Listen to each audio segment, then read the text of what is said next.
You're tuned into Dadsplaining, a weekly chronicle of all the weirdest, messiest, grossest, and funniest parts of fatherhood, hosted by two first-time dads. I'm Jesse. And I'm Brandon. You're listening to episode 8 of the Dadsplaining podcast. Today is Thursday, July 19th, 2018. So, Brandon, it's been a while since we've been in the studio together. How are things going at home? Things are going good. We just crossed the 4-month mark with my son Noah. He's 4 months old today. Still can't believe it. Probably one of the most interesting things that happens around now, at least it was interesting to me, is the 4-month doctor visit. So early on, you go in, right away, and then you go in maybe like once a month, and then it starts to spread out like every other month or something. So it'd been a while since we'd been to see the pediatrician, and I felt like I came away with a ton of information, stuff that I just hadn't been thinking about, or stuff that we could have been thinking about sooner. So just wanted to pass along some of the interesting tidbits I took away from it, just in case any other parents out there have wondered these things aloud to themselves. Just knowing that you can ask your pediatrician about them, you can be thinking about them ahead of time. So as I mentioned, my son's about 4 months old, and one of the things we've been looking out for is the head control. Mm-hmm. Like, can he keep his head up under his own power? He's not fully there yet. My son does have a large head. He is in the 92nd percentile for head size, so he has quite a large head. Nice. So he is not 100% control of it, but the doctor said, go ahead and start doing things to encourage the better head control. Don't just wait for it to happen. So we talked about getting what they call sometimes like an exerciser, which is basically like a stationary toy that they can kind of sit in. It's got like a little sling that they kind of get suspended from, and then it's like a 360, interactive thing so that they can kind of turn around and engage with different things. But basically it's just about something that kind of props them up, so it kind of forces them to have their head up and be looking around and exploring. So that's definitely something we're going to look into getting one of those. We don't have one of those today. We've just been doing a lot of things with like regular tummy time, which you've heard us talk about before, like just putting your child on the floor and having them kind of figure it out, basically. But if you're like me, my son hates that. Yeah. Has hated it since day one. And so we have not done a good job of tummy time. And because it just is uncomfortable for him, and I get it, right? You're face down on the floor, like we're basically treating our child like he's a drunk who can't get up, and it feels like we should be helping him, but we can't. So I'm actually kind of excited to hear that we should be going towards something like an exerciser, or we even have this kind of small little styrofoam seat that we put him in. Same kind of concept. It's completely stationary. He doesn't do anything. It's just basically props him up so that he can sit up and be looking around. So I'm really looking forward to kind of getting him some more practice of that head control, because things just get way cooler when they can hold their head up on a regular basis. Yeah. So we've now that I'm looking at it, I just never put the word to the thing. We have an exerciser, or a form of it that's Finding Nemo brand, so it's a Disney, and it's just called a jumper on the website. I think I think exerciser is it's a brand thing. Oh, is it? Okay. But we've got one, and I think David started using his around the 4-month mark, right about where you are. And I mean, he freaking loves the thing. There's depending on the one you get, there's buttons that he can push that make songs come on, that make lights come on. There's things for him to spin with his hands, a lot of tactile stuff. He can kind of move the the beads back and forth. And, basically 5-6 different toy type things that he can engage with. Yeah, so I'm really looking forward to it, because up until now we've just been doing the mat where you just kind of lay him on his back and he looks up at stuff. So I'm really excited about that. And the other, I think, kind of big talking point around this time period is the sleeping arrangement. So our son is still sleeping in the same room as us. And now that he's up to 4 months, and honestly, our doctor is actually quite bullish on how soon you can move the kid out of the bedroom. She said that for her kids, she actually moved them out after 2 months. We're here at 4 months. We hadn't even really been thinking about when we were going to do it. Right. It's kind of terrifying to us. So that's step one. You can actually start thinking about moving your child into their own bedroom as early as 2 months if you want to. Yeah, I had a guy that I talked to here at the station that told me that his doctor told him immediately, after 2 weeks, put that kid in his own room. That's which crazy. I mean, I've never heard that from a licensed medical practitioner, but maybe that's an accepted medical opinion somewhere. But yeah, the answer your doctor may me fail English? That's impossible. English is hard. the answer your doctor might give you on how soon, when is the right time to put him in a crib or put him in another room will vary depending on your doctor. They've all really got different ideas. For us, we made the jump at 6 months and went ahead and put him in there. And he went from bassinet to crib, and he handled it really well at first. Like now, I mean, at 8.5 months, he's like randomly gotten into this bout where now it takes him like half an hour or more to fall asleep every night. Interesting. And like I'm trying to rock him and tell him stories and sing him songs and stuff, and he fights it. Like he really fights it. Oh wow. And then he just conks himself out. Either that or I'll bring him like back downstairs and we'll kind of, engage him and stimulate him and feed him a little bit more, and then he'll like fall asleep with his mom, and then I'll carry him back up. Gotcha. Yeah, so that's a big one, is like the move from sleeping with us at our room to his own room. The second big one for us that we talked a lot about was swaddling. So we're still doing a full swaddle every single night with our 4-month-old, and we've gotten to a point where it's just like our bread and butter. Like once we kind of figured out what worked for him swaddling wise, he has been sleeping fantastically for the most part. If your parents, you know what I'm talking about. And so we're like, that's like a crutch. It's like your best friend, because now I'm just afraid. What if we like stop swaddling him? Like what's going to happen? Because during the day, if he's napping and I don't swaddle him, he'll like wake up and start moving his limbs around and like kind of just get woken up very easily, versus if I swaddle him for a nap, he'll nap much longer. So like the comfort, the way it's wrapped, I don't know, he just kind of likes it. But our doctor advised us to go ahead and start thinking about stop swaddling as well, and can even actually do that earlier than we have done it now that we're only at 4 months. So she again advocated quite aggressively, like you can do the crib on their own at 2 months, you can do no swaddle as well at 2 months, and just kind of transition from a swaddle to something a lot more basic.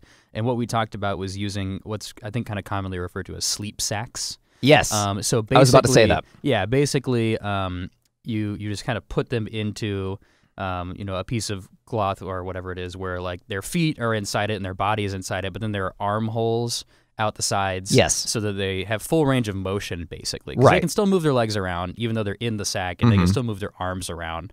But there's no swaddling of tying the body to itself, basically. So there's two big things that she's saying you should have been doing for months. And I'm like, no one told me. I'm also really afraid. Yeah.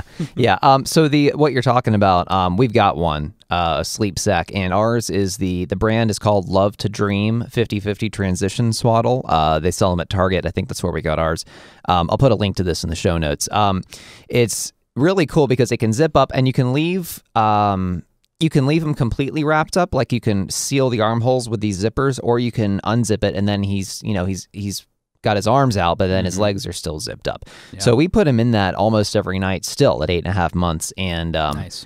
Except some nights we'll leave him out of it and we'll just put some pajamas on him so that he doesn't get cold at night. Yeah. But it works. He still fits in it fine for now. He doesn't get upset with it, and it's working. So I'd say you can dip your toe in it. You don't have to go from swaddle to nothing. You can get like a transition thing like the sleep sack is like the way to go, I think. And the other piece that I had been worried about is that, for my son, he, throughout the night, he will roam around. He doesn't really move. He can't even really roll over right now. He's only 4 months. But he will do what I call dolphin kicking a lot. So like his legs act kind of like a big flipper fin, and they just go way up and then slam right back down. And I'm talking about slam. Oh yeah. Like on the mattress, you can just thud, thud, thud. And so he will just do that constantly. Once he gets like a little bit woken up, if you look at him, his eyes are completely closed. You would swear he's sleeping, but then he's just kicking. And it's kind of funny to watch it, actually, to see his legs slowly lift up and then thud back down. And then when it thuds, you're like, oh my God, could this be any more annoying? Yeah, so David did that. We've been really worried about what do we do, like if we unswaddle him and then he's just doing this all the time, like how is it going to work? And I think one of the things that was interesting that we learned from the pediatrician is that the movement is actually really good for them. Like when they're sleeping, you actually want them to have all that motion, and you want them to move around. You want them to kind of roll around a little bit. You want them to do the dolphin kicking I'm talking about. Them making noise is actually normal behavior for them, and actually disturbing that is bad because if you do what I sometimes do, and you see that, and you're like, oh, they're going to wake up. I've got to go soothe them. I got to wake them up. I got to hold them. I got to feed them.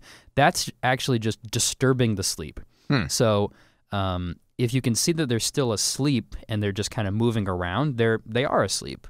So imagine, like if you rolled over in the night, Jesse, and, you would just go back to sleep 9 times out of 10 probably. Right. But if your wife just woke you up every single time she heard you roll over, you'd be waking up 5-6 times a night. Yeah. And you would be having bad sleep. You'd get out of your REM patterns, whatever. So same situation for the baby. So food for thought. Don't be afraid. I am afraid, so I totally get you if you are afraid about this massive transition I'm about to do, but we're about to do it all. We're about to move into the crib, no swaddle, go into the sleep sack, and for some reason, I'm going to think that every time he kicks, it's amazing. Yeah. So David is at 8.5 months. We are right now about 2 weeks away from his 9-month checkup. And there are a couple of things that our doctor gave us as homework for the next time we come in. Wait a minute, I didn't sign up for homework. Yeah, I know, right? I thought I was out of school. I have a kid. He doesn't homework, right? Yeah. Well, it's him, but he can't feed himself. So he tries to. He tries to take the spoon away from me now. That's a new thing he's done. So what we've started doing actually is giving him a spoon to hold in his hand and then feeding him with a different spoon. So brilliant. it's kind of like when you give the kid his own steering wheel in the car and he thinks he's driving the car. It's kind of like that. Oh, perfect. Yeah. But in the next 2 weeks, we need to introduce David to first peanut butter, watered down peanut butter for the consistency. And then the second thing is scrambled eggs. Scrambled eggs? Yeah, scrambled. I think like a light scramble to where it's still kind of mushy. You know what I mean? Like add a little water to it, maybe. Maybe something like that. But just in the process of getting to solid foods, she wanted us to try both of those, and really that was primarily for allergy's sake. Because he's not yet 9 months, while he's young, we want to test the water and see if he's allergic to peanuts or eggs. Oh, gosh, that's really smart. Yeah. I didn't even think about that. So that's what our pediatrician has asked us to do, and we haven't done that yet. We probably should have done it by now, but, hey, it's going to happen. My kid's still sleeping with me, and she told me it should have been done 2 months ago, and she's, telling me this like it's totally normal, and I'm like, I didn't know. I'm sorry. I didn't mean to break the rules. Yeah. What we're trying to say is we're not perfect parents, but no one is, so whatever. Who cares? What... about the allergy thing, something I've heard off and on is that if you're breastfeeding, that your child is actually getting like a small bit of the taste of what you've actually consumed. So yes, they're taking milk, but let's say that you've had something that's a little spicy. Yeah. They might be able to pick up on a little bit more of something. So or if you're eating different kinds of foods, like, potatoes versus pizza versus Indian food, they can kind of get a little bit of something. So I've always thought that was kind of weird because I'm just wondering, man, that's got to be some really weird flavored milks that our kid is getting. And it always makes me wonder if there's a day when he's not feeding well. I'm like, what did we eat last night? Oh, Indian food. Was it the spice factor? What is it? But think about all the weird random combinations of baby food flavors they give you. Like you buy a jar and it's like, here's applesauce and squash. Like here's, spinach delish. And blueberries and turkey. Oh no. It's like I look at some of this stuff and, some of it's really cool. Like some of it I can actually take a little bite of myself. Like I'll put a little scoop in my mouth as I'm feeding him. And, and there's like some good flavors. Like there's just like sweet potato and apple and pear and that kind of, and cool combinations. But then you get to the weird stuff, like you're mixing your meats and fruits and vegetables, and I don't even like my food to touch. Like that's just weird. Okay, so I guess that's just basically saying that mixing and mashing up the foods is probably just a bit more common in the younger stages. Yeah, because they don't know what's normal. But what's new with you guys, Jesse? So we just got a big old playpen for our son, and I'll put up a photo of this thing on the Facebook page. It has taken up our entire foyer. I think it's a lot bigger than we anticipated it to be. But it's really cool. Like you can put him in there and it's got a gate and it's these kind of plastic walls around it that he can't get through, but he can still look through the holes and see us. And we can get inside. It's big enough to where I can get in there and lay down with him. Oh, wow. And it's a big, like really cushiony, soft play mat, so I can sit him upright. And if he tumbles and falls, he's fine. Yeah. Exactly. Oh, very cool. Very cool. Yeah. So it's like Rugrats come to life, like the infamous playpen that they always hung out in, yeah. but a lot cooler. It's a lot better than that. Like, it's not the accordion style, you know, metal thing and that you just throw them in there. There's like, and I got all those toys in there. Yeah, and sure. I got a new toy of my own. I got a nice new camera that I've been taking his photos with, and I think I take way too many pictures with my kid because now I can tell you as a friend, you do. You do. I'm not going to stop, but at least I'm recognizing that there's a problem. As long as you understand it. Acceptance is one of the steps. Yeah, and it's the first and last step for me because I'm never going to get better. But I've taken so many pictures of him that now he sees the camera in my hand and he like giggles and starts crawling toward me to take it from me. Oh my gosh. Like, because I think he sees it in my hand and goes, "Oh, toy, Must my be a toy. Must be a toy." Exactly. Yeah. So, and he does the same thing with our phones. It's nuts. Does he understand, do you think, that his picture's being taken? Does he change at all I his don't think behavior so. when he sees the camera? I mean, he smiles when I'm doing it, but I think that's just because... So he's used to it enough now, maybe? Because what I always see with our son, I think, is if we bring a phone and put it like up in his face, he gets distracted by it and surprised by it and confused by it. So he will stop smiling and being cute baby. Yeah. And he'll just kind of stare at it like, what's this thing doing over here? Yeah. David kind of does that too, which is really, like, he'll be doing something cute or like making a word sound. And then my wife will pull out her phone to record a video. And as soon as he sees that, he just stops. Yeah, exactly. So I've been trying to master the subtle art of the two-handed interaction where with one hand and, most of my face, I'm looking at him and interacting with him. And then with the other, I'm slowly bringing the camera phone over into view so that I can get a good shot without him noticing it in his other field of vision. Smart. You're like Indiana Jones or something over there. So another thing that is new for us in the past week and a half, and is actually going to be our topic for the day, is daycare. Last week, we enrolled David in childcare in the infant room of the daycare center that we're at. And, it's been a week and a half, and it's been a really interesting experience, some ups and some downs. And I thought we could just chat a little bit about it today, because everyone's got a different process. I know that you, Brandon, for the past several weeks have been the stay-at-home dad in the situation because of your company's awesome family leave policy. Yep. But that may be changing for you soon, right? Yeah, the next month. So actually, by the end of next month, my son will be going to daycare as well. We've already kind of, looked around. I mean, because you do kind of shop around for daycare, as very we'll much. talk about. And then you find the one that you think fits, and then you hope that they like you enough to take your money. Haha. And then, so we've already got it all settled. But yeah, we're still like a month away from pulling the trigger on like when he'll start going every day.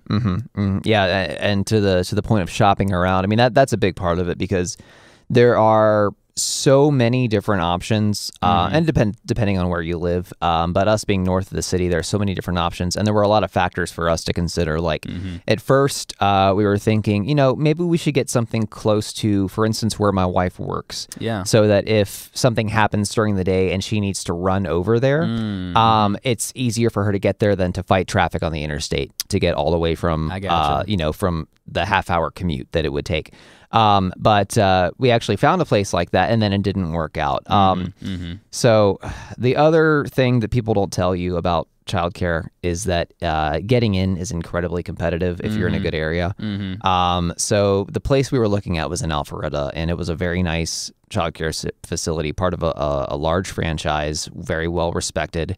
And my wife and my mother-in-law took a tour of the place. I wasn't able to make the tour, and they fell in love with it. Like, the director was just awesome. The teachers were great. There was a low teacher-to-child ratio, which is important. I think the law in the state of Georgia is it can never exceed one teacher to every 6 children. Yeah, it's already a pretty healthy one. Exactly, sure. which is good. And then this place in particular, I think its max was 4 to 1, like 4 kids to 1 teacher at any given time, which they really liked. Yeah. And the place was just awesome. There were a lot of activities, so many different things that they can do. And at the end of it, my wife kind of gave a verbal commit, kind of was like, I'm really interested. I'm just going to go home and look over the paperwork and we'll talk about it. We'll make our final decision. And the director was like, okay, go ahead and do that. In fact, if you get back to me by, in the next 3 days, I'll waive the registration fee, that kind of thing. Ooh. So she comes home. She tells me, she's like, I love this place. I think it's the one. let's go ahead and do it. Like we start filling out the paperwork, we figure out the budget, and then we email them that Thursday morning saying, okay, we're filling out the paperwork, we just have a question. And the director's like, oh, shoot, another family just came in and paid, so I have to give it to them. Oh, my God. Like, there was only one possible slot? There was only one possible slot. I left that detail out at the beginning. So these things are so competitive that the reason we were just now looking is that we had looked a month ago, but there was nothing available for the age range that we were in, which at that time was the, I think, 6 or 7 month age range. There was just nothing available anywhere. Like we checked, I don't know, 6, 8, 10 different childcare facilities in the area, and they were all completely full. So finally, this one slot opened. They go take the tour. They love it. We try to sign up. Another family swoops in, pays the money, and the slot is gone. Cutthroat, my God. Very much so. I mean, it feels like something out of a movie. Yeah. So, you know, we were completely heartbroken because we loved the place. Our hopes were dashed. Dash, because that's my son's nickname. Yeah. Pun not intended. Yeah. But it actually kind of worked out in the end. We decided that we were going to look at a couple places that were closer to our house. And we toured one place, didn't love it, but we said, you know, if nothing better comes along, it'll work. And then the next place we toured was even better than the one that we didn't get. Oh, great. And cheaper. Hey, happy ending. And they had a slot available. So it all really worked out in the end. In fact, it was actually the same franchise as the place we didn't get into. So like we were already acquainted with it. We actually had already filled out the paperwork, so we didn't have to do that twice. Wow, nice. And a different location. Yeah, exactly. Just a different location in a different city. Very well reviewed, that kind of stuff. And it all worked out for the best. So you guys, like you said, you shopped around, right? Yeah, so I think, you know, Jess, you're going to hit on something that's important. If you're going to go the daycare route, or even if you just want to explore it, do it as early as possible, thinking ahead, because you can often kind of get that slot already ironed out well in advance. If they know that you're coming, then they can hold that spot for you. Or in a lot of cases, there are only spots available in the future. Yeah. And a lot of places we looked at, you had to get on a wait list, and then you just waited for a spot to maybe come open.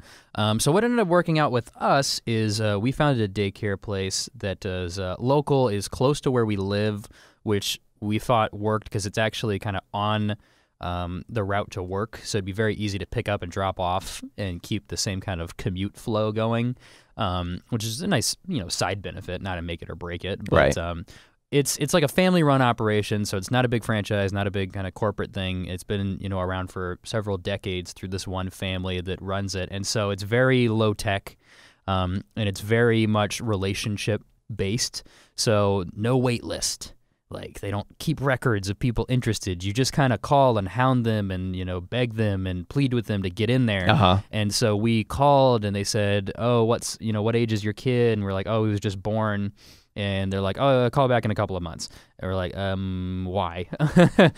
But we did, because, you know, nothing else we could do with that situation. So call back in a couple of months. They're like, oh, he's 2 months old? Yeah, call me back when he's 4 months old. You know, just playing the game. And every time we did this, we're like, oh, why didn't we just get on a wait list somewhere else, or, you know, do other things?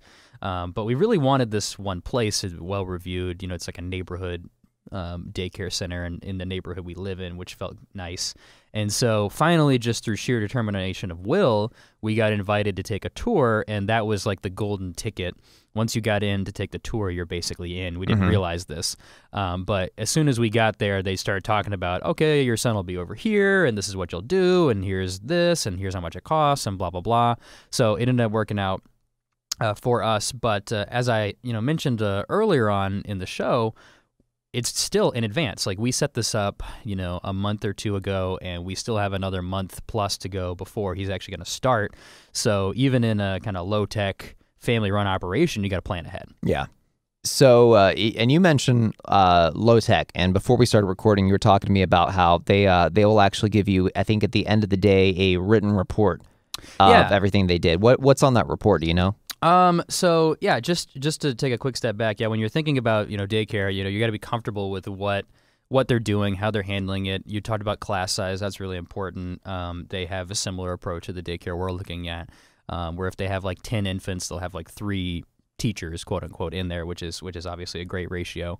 And so thinking about the other aspects, like some of the places today might have, say, like cameras where you can actually tune in whenever you feel like it and watch your kid. You might have like an app or something where you get updates. I think you get, emailed reports or something? Yeah, so I get, so there's an app that we use that it's pretty cool. Like it's updated kind of throughout the day, and they will send you photos of your kid throughout the day, which I think is really cool, in lieu of a live video feed. They don't do that. I think some do, some don't. The reason they gave for not doing that is that it's too easy for people to hack into it. Nice. Oh, that's smart. And, yeah, because you don't want some random creep like just like you know what 24/7 watching the daycare channel. Yeah. Which for the same reason, which is not tech related, but when we took a tour of the place, they showed us their playground, and it's the fence it's a solid white kind of PVC fence, so that it's a privacy fence, so that drivers, driving down the road can't look over the fence and go, oh, okay, so the kids go out for recess at 12:30. Okay. So, smart. So it's a privacy thing, which is really cool. But the app is really interesting. It populates photos throughout the day, and it'll actually send you notifications, and they'll send you emails too, whenever a photo is ready. And they will have, you can update it with your own notes. So if you're not going to drop off the kid that day, if he's got the sniffles or something like that, you can mark him absent.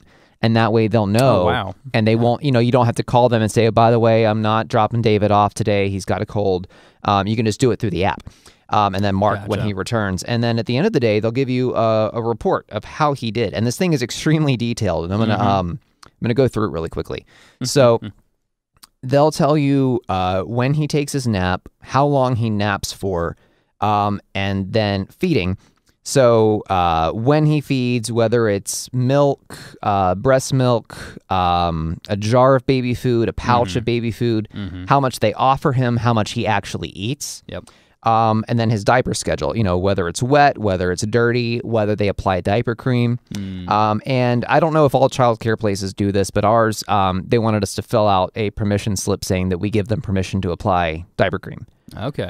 Which is probably, it's probably a combination of touching a baby and then also allergies and things like that. So they have to tell them which brands it's okay to use that I guess won't irritate the kid. But my favorite part of the daily report by far is the activity section.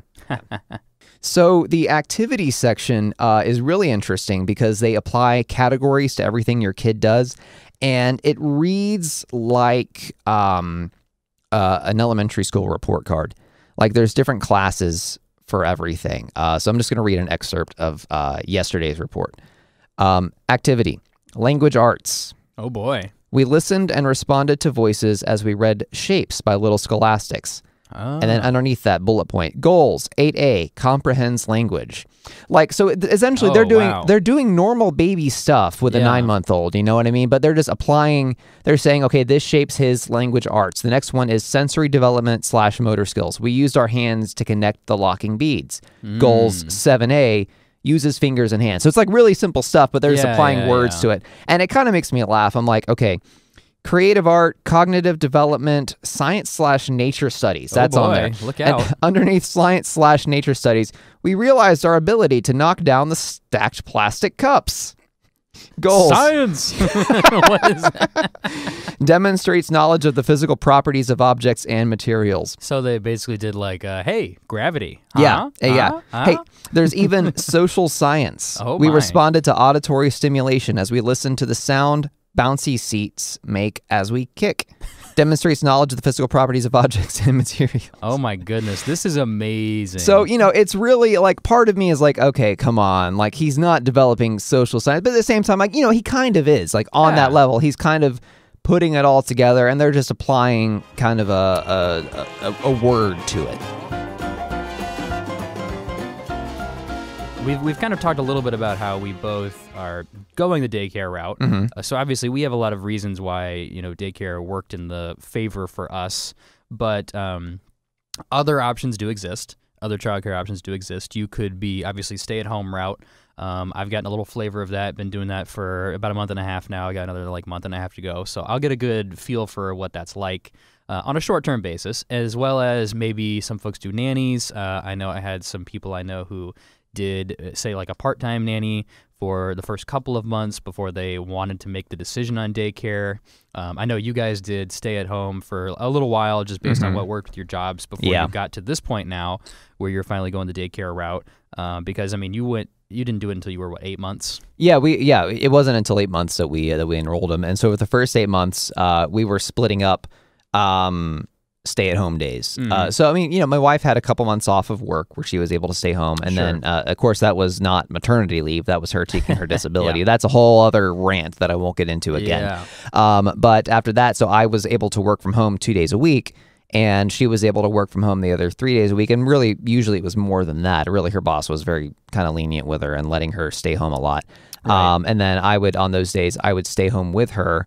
Or on some days where she'd have to go into the office, I would stay home by myself with the baby, and then I would feed him, either breast milk or baby food, that kind of thing. Yeah, exactly. So I think that kind of gets at what Jesse's talking about is some of the advantages of daycare is that it is structured. Yeah. There are people whose job it is to be there with your kids, not just making sure they don't die, very important, but also presumably certified, trained. I assume that at your daycare they have certifications and things of that nature. Yeah, and they've been there for, they'll show you, like, this teacher's been here for 15 years, this teacher's been here for 10 years, that kind of thing. They did the same thing with us as well, yep. So everyone's, like state certified, or they have degrees in child development education. And, stay at home, obviously you are never going to get more one-on-one, attention, and you're never going to have someone more dedicated to your child than yourself or your partner.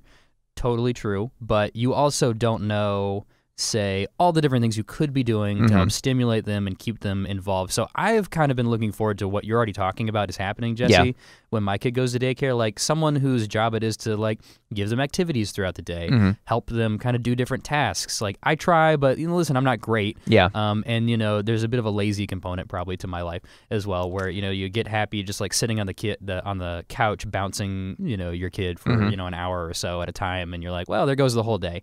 But you just rattled off like 5-6 activities, and that's just one day. Exactly. And really there's a lot to be said about socializing too. When my wife went to pick up our son yesterday in the afternoon, he had a friend. Like, there was a little baby girl that he was, I don't know if he was playing with her or just like, I know, right? That I told, hey, his first girlfriend. Right. But he's interacting with other humans his age, right? Like, before we enrolled him in childcare, he'd only known his cousin, your son, and my friend's toddler that he met once or twice. Aside from that, it was all adults, right? So he needs kids his age that he can relate to. And then it also helps, I think, because of where we live, kind of where we don't really live near any of our friends, and we don't know. Yeah, right. An hour, 45 minutes to an hour for us to get to each other's houses. But we do it because it's worth it. Yeah. For sure. But anyway, the point being, we don't know that many people our age where we live in this part of town, especially parents. So enrolling in childcare, like, our kid is getting to socialize and meet other babies, and then we're getting to meet parents too. Like, my wife met another mom. There you go. You're fishing for friends through your kid. You're already using them to hook. No, I'm kidding. Well, hey, to find new friends. It is what it is. Friends. That's what it is. Right. That's exactly what it is. So there's a lot that you can do with childcare that you just can't do outside of it, unless, for instance, like, if you're in a church and then you've got, like, the Sunday school nursery, which is where we met. Yeah, ironically enough. We've been there. We've done that. Yeah, gosh, what? Someone entrusted their children with us. We were not certified. we were not educated. We were not certified. I don't even think we were being paid. No. That was, oh man, those were interesting times. 7-8 years ago? Yeah. Oh, God. But enough about that. But, there's pros and cons to it. And, when I was a kid, I was in preschool when I got to be 4 or 5 years old. But before that, I never had daycare. I was just, I was raised where my mom worked because she worked in a family business. My grandparents were able to watch me in the back office while my mom worked, at the at the front end of the restaurant.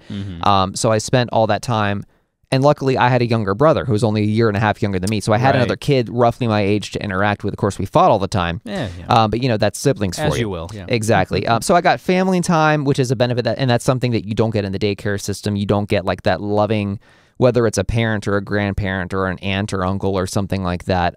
You don't get that constant time, which I got a lot as a kid. Yeah. You know, in return, and then you get that anyway, like on the weekends and when you go home to visit and stuff like that. And then in return, you get to meet other people. You know, so there's ups and downs, there's pros and cons. One con is that we enrolled our son in daycare last Monday.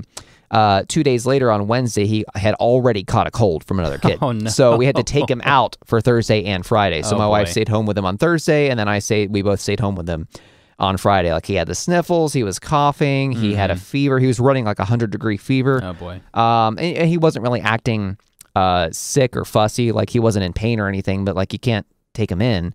Yeah, so that's one of the things that I think a lot of people are like, oh, germs are everywhere, all these other kids are going to get my kids sick. They are as strict as they can be generally at daycare about sickness. Like, if your child is sick and if your fever is at a certain degree, like, you cannot bring the child in. Yeah. Or will be sent home. Right. Right? So, like, you couldn't have your kid be at daycare because he had a fever of over 100 degrees, right? But, so to me, it kind of falls into a pro and a con. Like, the con of, okay, you're exposed to a whole lot more germs, like, you could get sick more regularly, but also there's something to be said for, if you're always at home, are you building up an immunity at all? Exactly. So he got that cold day 1 pretty much, but hopefully by, you know, week 6, whatever that germ was that came through, if it happens again, you know, he's built up a little bit of immunity. Maybe he's not going to get that cold next time around. Exactly. So we're kind of actually thankful for it. You know, at least it's happening now while he's young and he can build an immune system. And it's going to happen sooner or later. Your kid's going to get sick from some other kid because kids are gross and they're covered in germs all the time. Yeah. But, you know, better to happen while it's young. So we're kind of grateful for that. And then, you know, at the same time, like, it's good. And then you're not walking into like this germ-infested dystopian, a post-apocalyptic nightmare when you go to a daycare center most of the time. Like our place, you use hand sanitizer when you come in and then again when you leave. There's like this little sticky mat when you walk into the classroom that you step on so that you can get all the dirt and grime and germs off your shoes. Oh, yeah. So there's a lot to it. Yeah, I remember when we actually just went, just for the tour, mind you, had to take shoes off immediately before we walked in anywhere, so we were just socking it up the whole time. And then as soon as we walked into the room, we had to go over to the sink, wash our hands, put on the hand sanitizer, like couldn't touch anything or interact with anyone before we did any of that. Yeah, you know, and the bottom line is you can't put your kid in a bubble. Like, you can't raise a bubble boy, which was both a great movie starring a young Jake Gyllenhaal and a fantastic episode of Seinfeld, but I'm not going to get into either of those.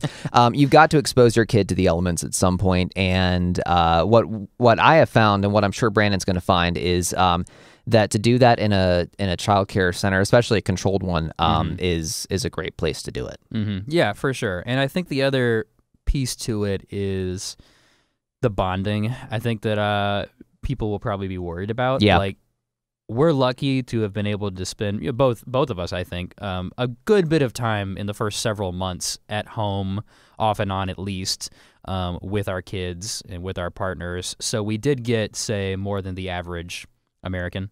Because let's be honest, like, parental leave isn't really a thing. No. Heck no. And paternity leave, such as what I have, is so rare that people are astonished that it exists. Yeah. So very lucky. And I think it makes it easier for me to consider daycare because I've had that time. I mean, I feel you're probably same kind of way, right? Like, you felt like you got a good several months in of a lot of bonding time, a lot of exactly. Yeah. And one-on-one time. I definitely would have loved to have even more time, but I'm very grateful for the time I got because you know, from the very beginning I got that experience. And now that you know, my kid's in daycare and we're having to adjust our sleeping schedule to get him dropped off by 6:30, you know, we're in a period now where we're kind of sleep deprived. Because we're getting up early, but we're still not used to going to bed early. But because I had that experience and I was home with the kid all the time before, like, I'm used to that. Like, this isn't shocking for me. I went through boot camp, you know, so now I'm ready for anything. You also went through boot camp. Yeah, exactly. Yeah, and I mean, I think that's the challenge is, and there's no answer that wins the game for you. By the way, spoiler alert, you're always going to want more time with your kid. But you're also probably going to want time away from them, and that's kind of what I'm getting at, is that after I'm done with my couple of months, like I will in some ways look forward to going back to work, and I've already started to feel that way after about a month and change of, man, what is it like to use my brain? Yeah. Like, I don't remember having to give like a difficult thought. It was mostly just like, okay, I need to eat, he needs to eat. Okay, play on the mat, play on the floor, play on the boppy, play in the chair, and that's kind of it. That's a day, and I could do that every day, 7 days a week, and just it never ends. Yeah. So there's a certain part where it's like your own sanity. Oh, yeah. I'm kind of thinking to myself, I gotta start doing stuff. So I was really happy to get back in the studio today and start recording again, right? So I could get out of the house and do something. And it's not because I don't love my son. You have to think about those kind of emotional levels. I think we talked about in prior episodes, like, how do you date post-kid? And it's how do you date, by the way, how do you date your spouse? Yeah, how do you date your spouse? Excuse me. Yes, how do you date the person that you're in a relationship with? Not the daycare with. person or the nanny. Yeah. Unless you're single for some reason. Like, listen, we're not all about that. All about families. So, yeah, it's the same kind of token. Like, you need to have time with your partner. You need to have time going out, having fun away from your kid. Daycare is kind of in a similar vein. Like, it's a wrench to give your kid to somebody else for 8 hours a day, and then you just come home and then you just have time with them. But my God, like, the energy you have at that moment, because you haven't seen them all day, like, you get to use all of that now. Versus for me, if I'm home all day, it gets used up all throughout the day. My wife then comes home from work. Funny statement, right? Right. Then comes home from work. Like, I'm kind of worn out. Yeah. And I'm kind of looking for someone else to take over. Yeah. At a certain point. So there's the odds and ends on both sides of the equation. That's one thing that I've noticed is that when we pick him up in the afternoon, we both have like energy to just play with him that we didn't have before. So like when I was home with the kid before, it wasn't quality time because I was working. So I like take short breaks to play with him, keep him occupied, keep him distracted, and then I would have to set him on his mat and get back on the computer and keep working, and then check on him every once in a while. And then by the end of the day, I was just so tired, and then I felt like I hadn't actually given him quality time or stimulation. But now I can pick him up, take him home, put him in this big old playpen that I bought for him, and I can just sit in there with him for a couple of hours and like play and take my million pictures of him and post those on Facebook and my Instagram at Friday Night Jones, by the way. And it's quality time.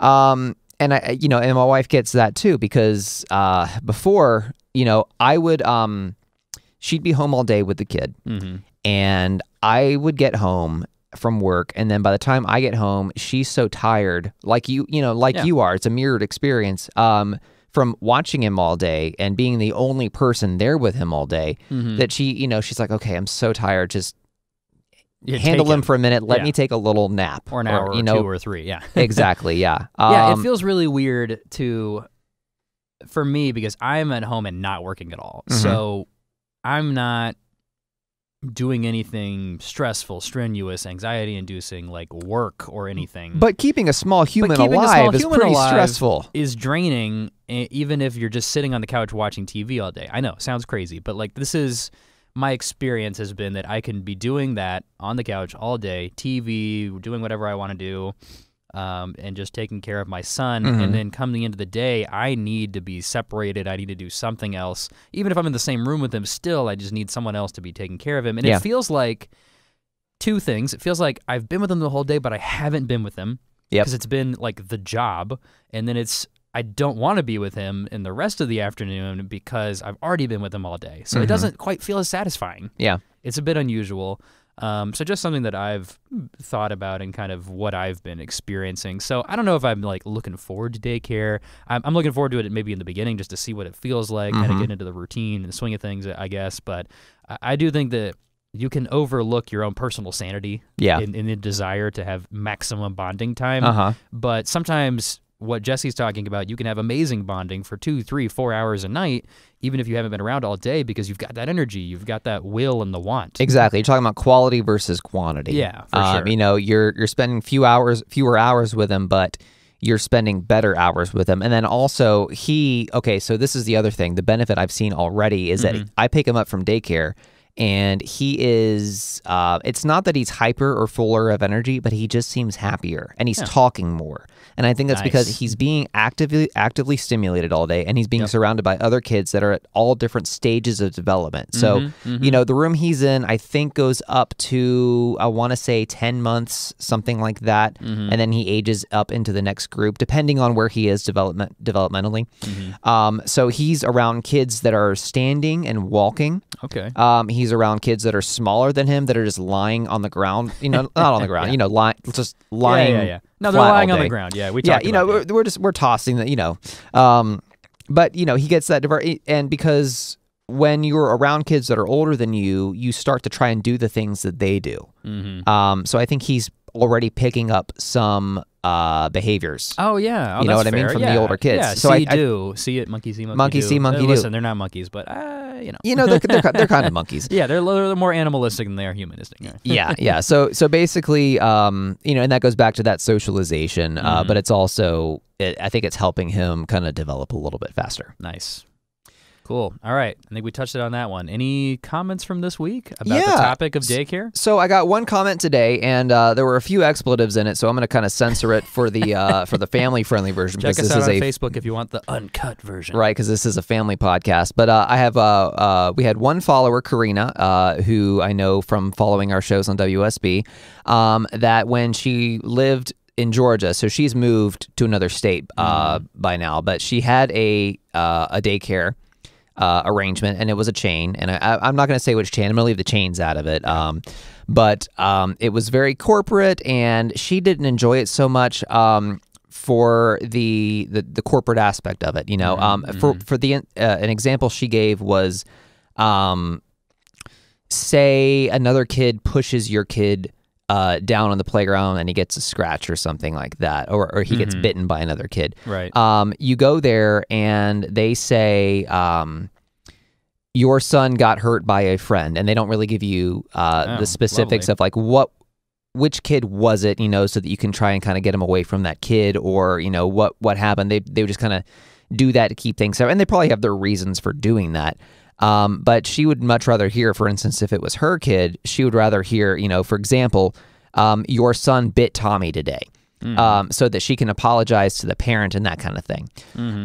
But she's moved to another state. She's in a daycare now where they don't kind of deal with the kids gloves on, and they're kind of more old school, and that just is a better fit for her style. Yeah. You know, obviously that's not going to be perfect for every parent, but basically, and I think a point that she's speaking to is really there's a daycare center for every kind of parent. Like, you just got to find the one that's the right fit for you. Some of you are going to want the ones that are, you know, teaching your kids you know, simplified Chinese at 4 months. You know, some of you are going to want the ones that are not doing any of that and that are just basically making sure that your kids don't electrocute themselves.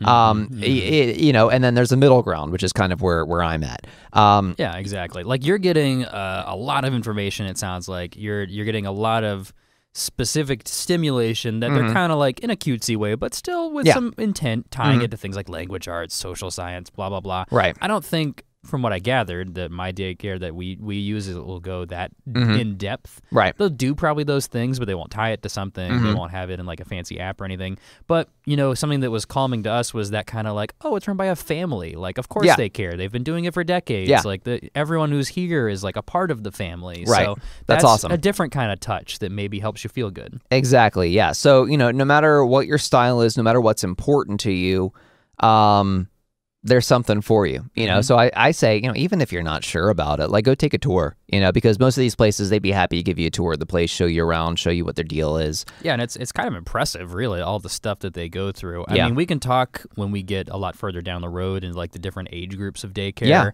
of like how it changes and shifts. But like, for example, one of the really cool things that I'll look forward to in the future for when my kid is eating solid foods, they do their own in-home food prep at the daycare we're at. Which I didn't know most places if they did or didn't do that, but like they have a chef on site who's making the food, preparing it, and then serving like in-home prepped foods that you know are healthy.